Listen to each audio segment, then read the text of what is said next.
ये बात समझ में आती है। दूसरी बात मैं देख रहा हूँ, पहली बात तो हमको किससे हमारी लड़ाई है किससे नहीं है ये हमारी समझ में ही नहीं है। ये बात हमारा जो दुश्मन है वो निर्धारित नहीं है कि हम लोग को किससे अपना हक लेना है, किसके खिलाफ बोलना है, किसके खिलाफ नहीं बोलना है। मैं राष्ट्रवादी हूँ। पेट्रोल का दाम 130 हो जाए, 150 हो जाए, 200 हो जाए, उससे मेरे बच्चे बाद में भूखे मर जाए, मैं बोलूँगा नहीं, सरकार से लड़ूंगा नहीं। मैं राष्ट्रवादी। पढ़ाई महंगी हो जाए, सरकारी स्कूल बंद हो जाए, मैं अपने बच्चों को प्राइवेट तो क्या सरकारी स्कूल में भी पढ़ा ना पाऊँ, मैं बोलूँगा नहीं, मैं सरकार से नहीं लड़ूंगा। मैं राष्ट्रवादी हूँ, नेशनलिज्म है। मेरे कोई रिश्तेदार बड़े बुजुर्ग अस्पताल में बड़ी महंगी दवाई की वजह से, महंगे उसकी वजह से इलाज ना हो पाए, मैं नहीं कर सकता, उसको नहीं करवा सकता, वो मर जाए, कुछ भी हो जाए, पर मैं सरकार के खिलाफ बुरा नहीं बोलूँगा। मैं राष्ट्रवादी है, नेशनलिज्म है, देशभक्त है। और ये निर्णय सरकार ने नहीं किया है, ये तो ये बैठे इधर अधिकारी है, इन्होंने आपकी पेंशन रोक रखी है, ऐसा ही है ना। प्रहलाद जी ने अभी बताया, अरे जिस कोर्ट से हम आसरा मांग रहे हैं, उन्होंने आपका 10,000 या 7,000 जो भी पेंशन फिक्स कर दिया है, तो उसको तुम लागू करो, उसके खिलाफ फिर रिव्यू पिटीशन डाल दिया है, प्रहलाद जी ने बताया। और हमने तो देखा ही है बहुत सारी जगह पे, हर अलग अलग लड़ने वाले के मामलों में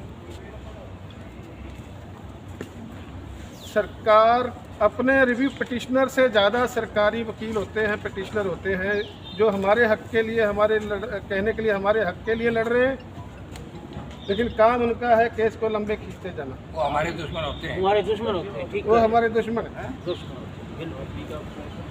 जजों में भी सभी जज आपके हक में फैसला करेंगे, ये भी बात आप जितने लीडर आते हैं या मिले होंगे आपको, सभी आपके हक के लिए लड़ेंगे और आपके लिए जीतवा के ले आएंगे, ये भी बातें संभव नहीं है। और सबसे बड़ी बात, नीयत नहीं है गवर्नमेंट, कहीं की ईंट कहीं का रोड़ा, भानुमती ने कुनबा जोड़ा, ये एक कहावत है। और कहावतें मेरे बोलने से नहीं बनती, ये सदियों का जो पुराना एक्सपीरियंस होता है उनके बोलने से बनती है। इससे तो सभी सहमत है।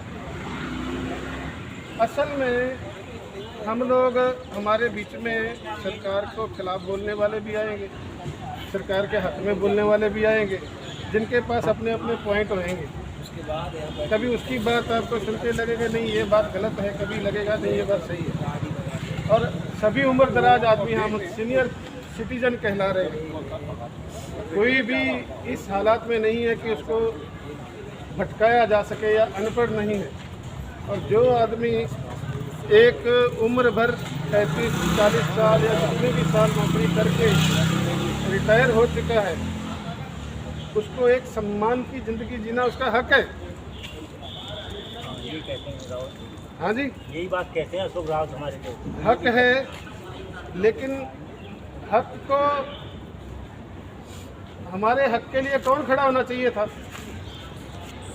जिन लीडरों को हमने जितवाया या वो गड़बड़ी करके जीत गए किसी भी तरह की, अब इन बातों को मैं सामने नहीं लाऊंगा इस मंच पे, क्योंकि हमको अपने हक की लड़ाई करनी है। या तो हमारे हक के लिए वो लीडर लड़ेगा जो हमारी वोट से जीता हो, और जो बेईमानी करके जीता हो या पैसे खिला के जीता हो वो हमारे हक के लिए लड़ने वाला नहीं। या मशीन में गड़बड़ी करके जीता हो, उसको हमारे वोट से कोई फायदा नहीं, उसको पूछने जाएंगे कि आप हमारे लिए लड़ो, हमारी मदद नहीं करेगा। तो बोलेगा, या तो बोलेगा मैंने तुमसे वोट लिया ही नहीं है, तुम मर्जी डाल दो। जीतने के बाद जो नेता है वो बोलते हैं मैंने अपना पैसा लगा के जीता हूँ, सही करे वो। इनका कहना कुछ और है, ईवीएम पे हमने वोट दी किसी को, वो मुद्दा नहीं है, लेकिन वो भी एक जड़ है जिस मुद्दे के लिए हम लोग लड़ रहे हैं। आज हम लोग इस उम्र में, जिस उम्र में हमको पोते पोतियों को खिलाना चाहिए, यहाँ पे आके संगठन बना दो, यानी एक पैर हमारा कब्र में पड़ा हुआ है और हम लोग आकर के यहाँ पे आंदोलन करने की तैयारी कर रहे हैं। हाँ जी, ऐसी हालात में हमको कौन पहुँचाने वाला है? क्या लीडरों ने पहुँचाया है? सरकारी फैसलों ने पहुँचाया है? कोर्ट ने पहुँचाया है?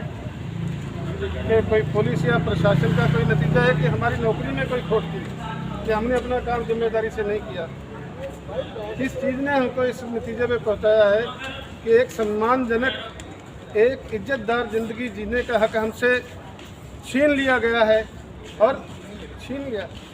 जस्टिस डिनाइड, जस्टिस लेट होता है, इस जस्टिस डिनाइड। अगर समय से न्याय नहीं मिलता है तो ये माना जाता है कि हमके साथ न्याय हुआ ही नहीं। और आप लोग जहाँ भी अपने परिवार के साथ रहते हो, एक रुतबा रखवाते हो समाज में, और आज आप ज़िंदगी भर की कमाई जिसके ऊपर आपको पेंशन मिलनी थी, उस पर आप बहुत ही शर्मिंदा होकर कह रहे हो हमको शर्म आती है, हम अपनी बीवी से भी शेयर नहीं कर सकते हमारा कितना तनख्वाह है, कितना पेंशन है।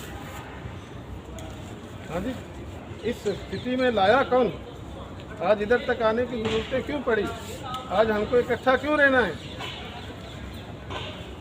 हमारे को अगर सरकार का कोई फैसला गलत है तो उसको गलत कहना पड़ेगा। अगर कोर्ट ने कोई गलत फैसला किया है तो उस जज को भी गलत कहना पड़ेगा। अगर हमारा कोई वकील गलत है तो उसको भी गलत कहना पड़ेगा। ये हम रिश्तेदारियों में या हमारे घर में जैसे कोई गलत काम हो जाता है तो सामाजिक इज्जत को बचाते हुए उसको उजागर नहीं करें, ये कोई ऐसा मामला नहीं है।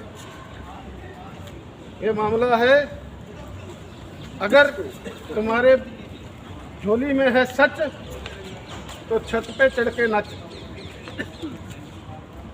छत पे चढ़ के नाचो। सच है हमारी झोली में, वो एक दिन सामने आएगा, समझे कि नहीं? तो हमको जो है इकट्ठा हुए बगैर, वो लाठियों वाला आपने सुना एग्जाम्पल, लाठियाँ क्या, छोटी छोटी तीलियाँ ही दो चार, एक बौकर कोई तुम तोड़ के बता दो अच्छे से, अगर वो इकट्ठी बंधी हुई है नहीं टूटेगी।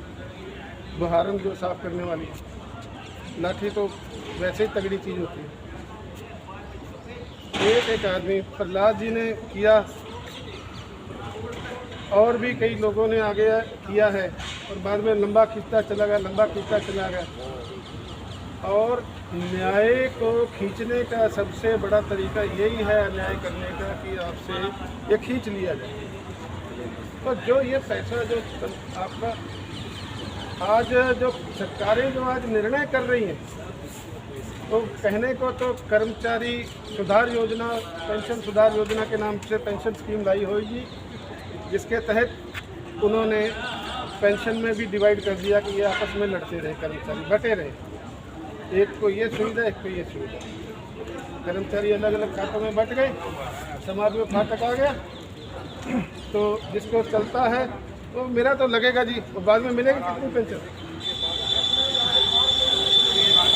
मिले कितनी? अभी सरकारी आदमी है, उनसे तो नौकरी करके कितनी आ रही है जी, मेरी 50,000 आ रही है, 60,000 आ रही है, इतनी आ रही, इतनी आ रही। और हमारा तो पेंशन से कोई लेना देना भी नहीं था,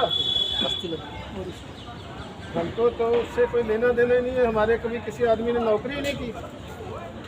आपकी बातें सुन करके हमको पता चलता है, ऐसे तो हम समाज में बैठते उठते हैं, सब बातों पर जानकारी रखते हैं, लेकिन एक कहने के लिए हमारे घर से कभी किसी ने नौकरी नहीं की तो मेरे को पेंशन से क्या लेना देना। जब हम ऐसे आदमी आपकी लड़ाई के लिए आ रहे हैं लड़ करके सामने, तो आपके आदमियों को पिछले कितने दिनों से अशोक बहादुर साहब ने पर्सनली कॉल किया है, और भी लोगों ने कॉल किया होगा पर्सनल। तो आज पहले दिन जो गिनती पहुंची है, मैं तो बोलता हूँ बहुत पहुंची है, क्योंकि कुछ भी कम नहीं होता। कोई ये इतनी बड़ी बिल्डिंग जब बनाई थी ना, ये evident employees provident fund organisation वालों ने, तो सारी ईंटें इकट्ठी नहीं बिछा दी थी, एक एक करके ही लगी थी। फिर एक कमरा बना, दूसरा बना, तीसरा बना, चौथा बना। तो आज हमारी शुरुआत हो चुकी है। अगर इसको कामयाब होना है, बनाना है, तो हमें यहीं पर डट करके जब तक ये हमारा हक मिल नहीं जाता तब तक काम करना होगा। किसानों को कितनी तरह से फाड़ने की कोशिश किया, कितना बुरा टाइम आया। उन्होंने पूरा 1 साल में उन्होंने सर्दी भी निकाल दी, उनके बिस्तर गीले हो गए बरसात में। हाँ जी, उनके टेंटों को जलाया गया। हाँ जी, ऐसे बहुत सारे काम हुए, फिर भी भगवान को एक अलग मंजूर था। जुल्म करने वालों को कुछ और मंजूर था, उनको जुल्म करना अच्छा लगता है, लेकिन ऊपर वाले कुछ और मंजूर था। तो वो अपना एक, हालांकि उनकी लड़ाई अभी ख़त्म नहीं हुई और आपकी भी लड़ाई ख़त्म नहीं हुई है। पेंशन चलो अगर जीत जाते हो तो भी, अगर आज आपकी पेंशन मिल जाती है तो आपके बच्चों का रास्ता रोक दिया सरकार ने। जैसे आप बता रहे हो ईपीएस और एनपीएस, हाँ, तो ये 2 भाग बना दिए। किसकी गारंटी किसका बच्चा लायक निकलेगा और डॉक्टर बन जाएगा। वैसे तो आज तुमको 40-50 2-4 करोड़ रुपए चाहिए बच्चा डॉक्टर बनाने के लिए। पढ़ाई या स्वास्थ्य, जो डॉक्टर थे, ये एक रोजगार और अपना सेवा का मामला हुआ करता था। क्या बोलते थे कि शिक्षा सेवा का पेशा है, स्वास्थ्य जो है डॉक्टर है ये सेवा का कार्यक्रम। आज क्या बना गया? बिजनेस। अरे जब जिस चीज़ से डॉक्टर बनने हैं, जिस चीज़ से इंजीनियर बनने हैं, जिस चीज़ से टीचर बनने हैं, उसी शिक्षा को ही व्यवसाय बना दिया। तो वो लोग क्यों नहीं बनेंगे